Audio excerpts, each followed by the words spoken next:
बच्चों आज हम छद्म प्रथम कोटि अपक्रिया की बात कर रहे हैं। स्यूडो यूनिमोलिकुलर रिएक्शन नाम से ही स्पष्ट है, ये स्यूडो है, छद्म टाइप की अपक्रियाएं हैं। मतलब चूंकि हम इस अपक्रिया में अपक्रिया के वेग की बात कर रहे हैं, कोटि की बात कर रहे हैं, तो जैसे नाम से स्पष्ट है कि ऐसी अपक्रियाएं जो दिखने में तो प्रथम कोटि की नहीं होती हैं, लेकिन वो प्रथम कोटि की अपक्रियाओं की तरह बिहेव करती हैं, ऐसी अपक्रियाओं को हम छद्म प्रथम कोटि अपक्रिया कहते हैं। मतलब उनका व्यवहार जो होता है प्रथम कोटि की अपक्रिया के बराबर का जैसा होता है, परंतु वो प्रथम कोटि की अपक्रिया जैसी नहीं दिखती है। उनकी कोटि जो है होती है ज़्यादा होती है, एक से ज़्यादा होती है। इसको हम निम्न अपक्रियाओं से हम समझ सकेंगे।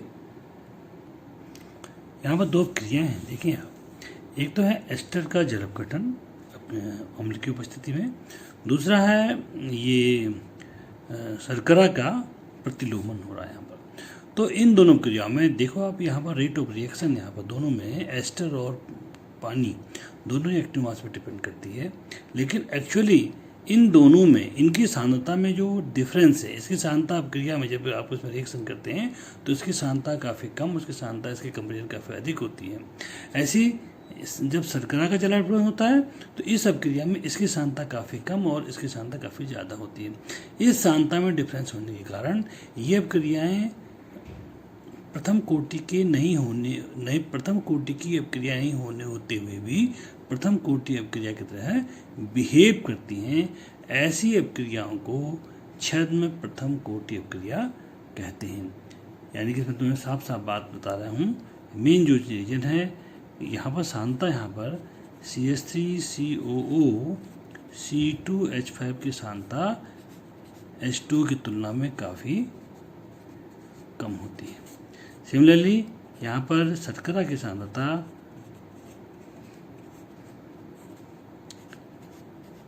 एक्टिव सांद्रता पानी की तुलना में काफ़ी कम होती है। इसी वजह से ये जो अपक्रियाएं हैं प्रथम कोटि की अपक्रियाओं की तरह बिहेव कर रही हैं। इसको हम एक दूसरे तरीके से भी इसको हम समझेंगे, देखते हैं। माना कि अपक्रिया है A + B = प्रोडक्ट, तो यहाँ पर जो अपक्रिया का वेग है dx/dt, ये डिपेंड करेगा active mass of A and active mass of B। यहाँ पर देख रहे हैं अगर दोनों की एक एक घात पर डिपेंड करता है तो इसकी कोटि कितनी आ जाएगी, 2 हो जाएगी। परंतु यहाँ पर केस ऐसा है कि इसकी सांद्रता मान लेते हैं 0.1 मोलर है, इसकी सांद्रता 6 मोलर है फॉर एग्जाम्पल। अब आप देखिए इस तरह की कंडीशन में अब dx/dt अपक्रिया का वेग क्या होगा, बराबर कि A of active mass of A and active mass of B।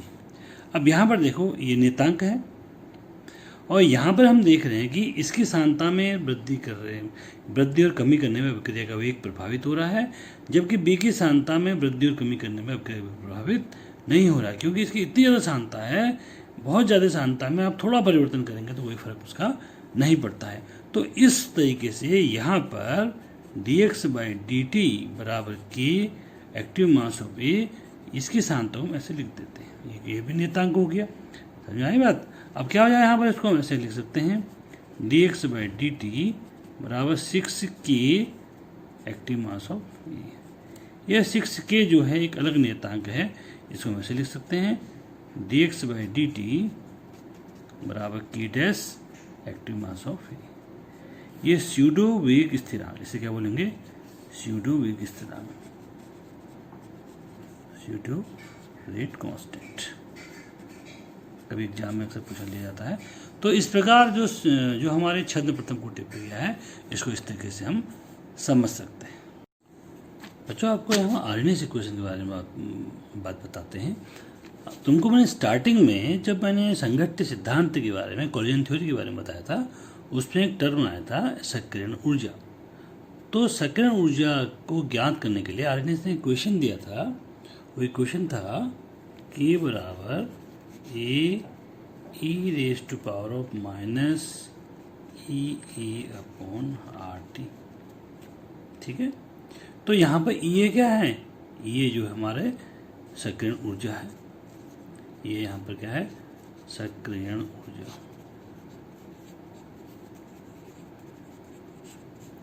ये क्या है, वेग स्थिरांक। ये क्या है, आवर्ती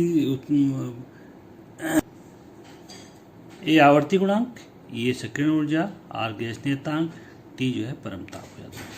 तो यहाँ पर सक्रियण ऊर्जा तुमको ने बताया था कि जो तुम्हारा क्या कहते हैं संघटन सिद्धांत है, उसके अनुसार अभिकारक अणुओं की औसत ऊर्जा से अधिक वह न्यूनतम ऊर्जा जो उनके टकराने में प्रभावी टक्कर के लिए आवश्यक ऊर्जा हो, उसे क्या बोलते हैं, सक्रियण ऊर्जा कहते हैं। इसको कैलकुलेट करने के लिए आज ने क्वेश्चन दिया। अब इसको कैसे कैलकुलेट करेंगे, ऐसे तो कैलकुलेट हम तभी कर पाएंगे जब हमें इसी फॉर्म में कोई अलग क्वेश्चन रूप में दिया हो, तभी हम ए का मान निकल पाएंगे। परंतु इसको ज़्यादा हम जनरलाइज करते हैं, दोनों तरफ लॉग लेंगे, log of K to the base of E बराबर log of A to the base of E minus ये बट्टे आर टी हो गया। ठीक हो गया। अब क्या करेंगे, लॉग ई बेस है, इसको लॉग ऑफ 10 बेस में करेंगे, 2.303 log of K to the base of 10 बराबर log 2.303 log of A to the base of 10 minus ये अपॉन आर टी। अब 2.303 से डिवाइड कर दो या और छोटा हो जाएगा, log of K to the base of 10 बराबर लॉग ऑफ ए माइनस ये बट्टे 2.303 आर टी।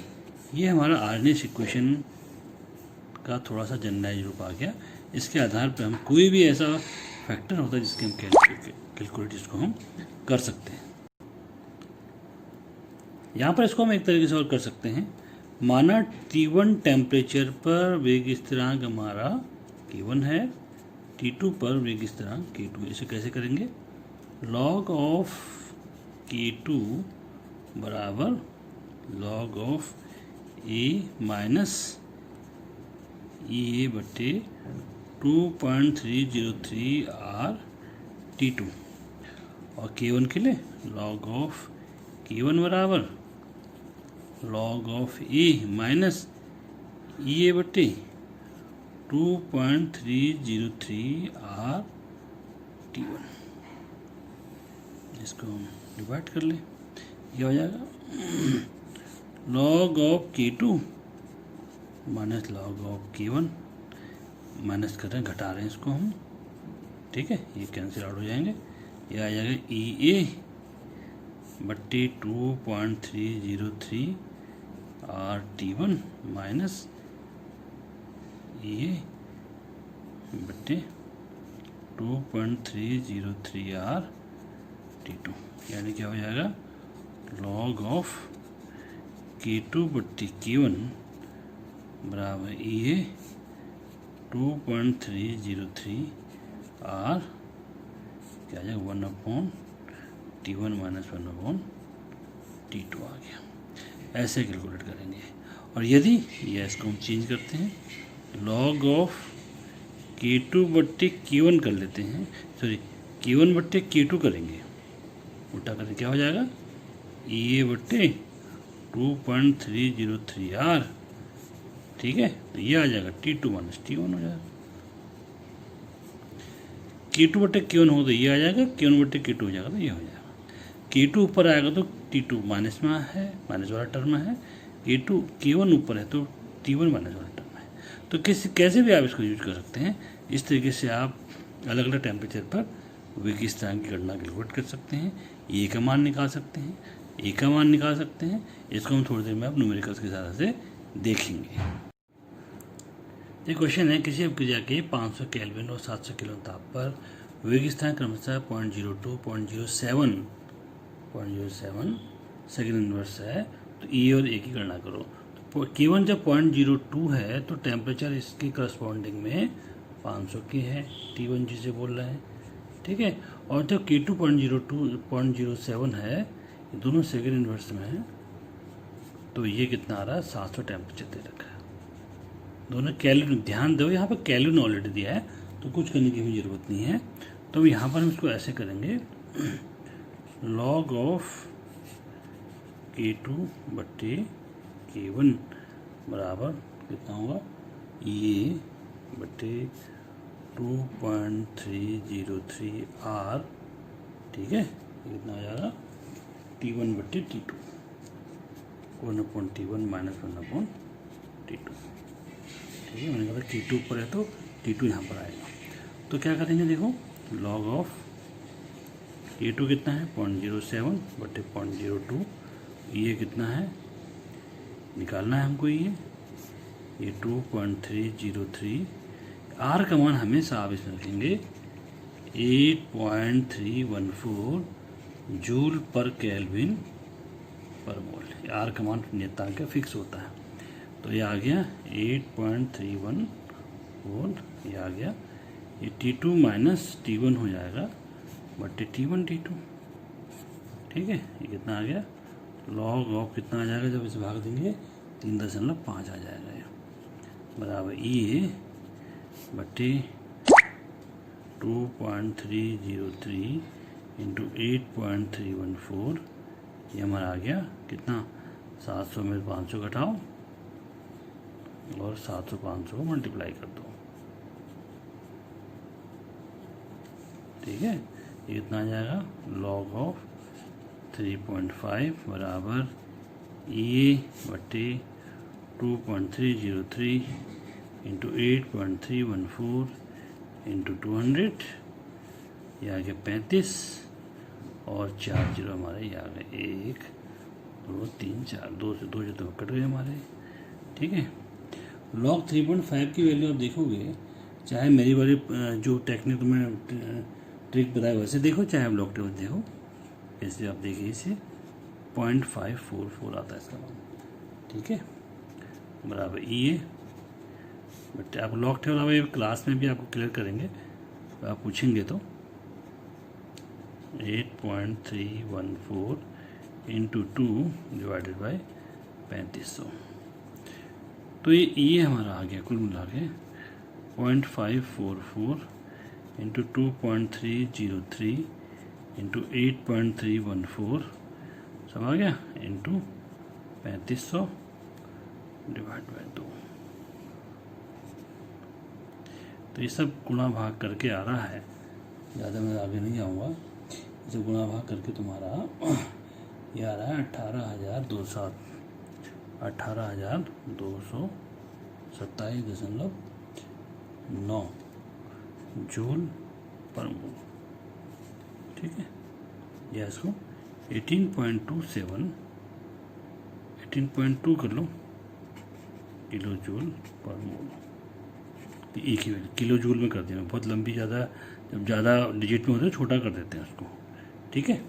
अब इसको आगे देखते हैं, ये ए का मान कैसे निकालेंगे। ए के मान के लिए हम दूसरे इक्वेशन में जाएंगे। अब देखो ए का मान हमें कैलकुलेट करना है, तो इस वाले इक्वेशन में आएंगे। यहाँ पर देखो हमारे पास दो हैं, जब हम 0.02 लेंगे तो 500 टेम्परेचर लेंगे, ये लेंगे तो ये लेंगे, ठीक है। वैल्यू एक ही सेम आएगी क्योंकि कांस्टेंट है आपकी जगह के लिए।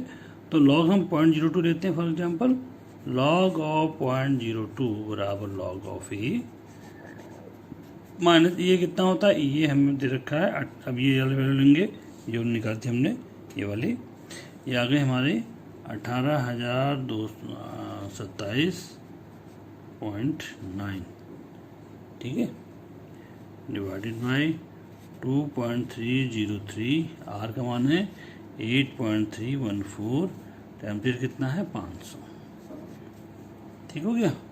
लॉग 0.2 की वैल्यू हमारे यहाँ पर आएगी -1.699 बराबर लॉग ऑफ ए माया, पूरा जब कैलकुलेट करोगे, मैं शॉर्टकट में लिख दे रहा हूँ 1.904।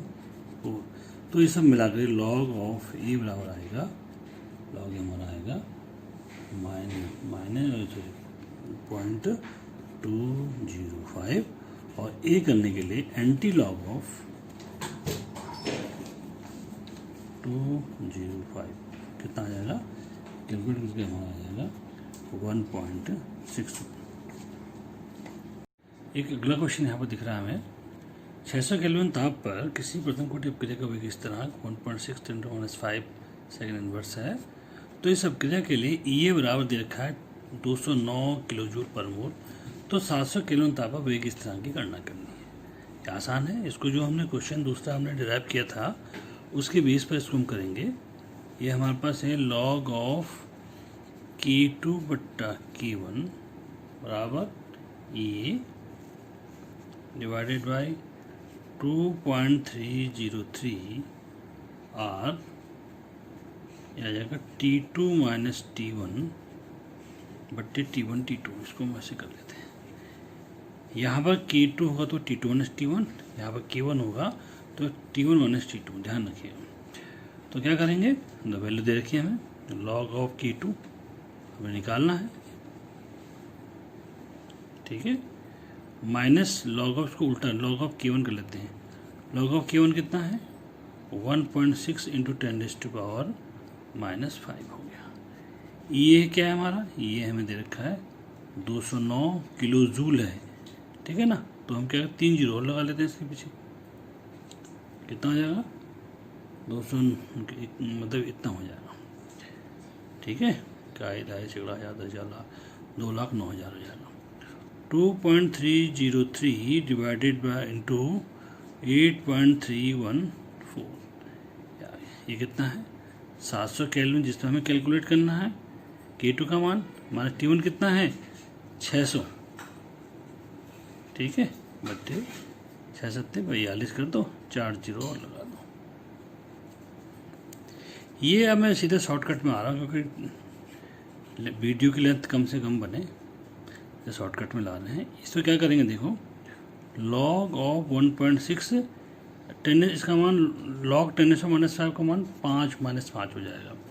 और इसको टोटल सब कैलकुलेट यदि हम इसे करते हैं, आप करेंगे इसे 2.59 आएगा सबका कैलकुलेट करके। अभी आएगा log of K2 minus log of 1.6 की वैल्यू होती है, लॉग टेबल से देखें वैसे आप बनाएं, 0.204 माइनस 5 बराबर 2.59। तो log ऑफ K2 माइनस में आएगा और माइनस माइनस प्लस हो जाएगा, सभी करके हमारा आएगा 4.796 बराबर 2.59।